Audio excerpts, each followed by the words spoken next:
కాళ్ళు కడుక్కోకపోతే శని పడుతుంది అన్నారు. ఏమిటంటే శనీశ్వరుడికి పని ఏం లేదండి, ప్రతి వాళ్ళ అపార్ట్మెంట్ ముందు జోడు స్టాండ్ దగ్గర నుంచుంటాడా వీడిని పట్టుకుందామని? లేదా వాడి దగ్గర ఏమైనా సీసీ కెమెరా ఉంది, వీడు కాళ్ళు కడగలేదు వీడిని చంపేస్తా, అంత కక్ష కడతాడా?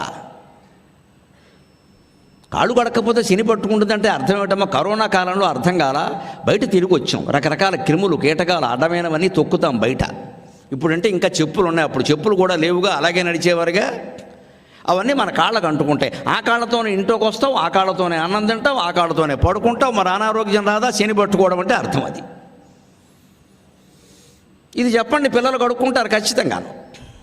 శని శని అన్నాం అనుకో, ఆ శని ఉంటే వాడికి అర్థం కాదు. వాటి శని అంటాడు వాడు, వీడు శని పలకడం కూడా చేత కాదు, శని అంటాడు ఇంగ్లీష్లో కూడా. ఎందుకంటే ఈ శనిని ఇంగ్లీష్లో ఎస్హెచ్ రాస్తారు, ఇదో శని, స్పెల్లింగ్ రాదు అక్కడ.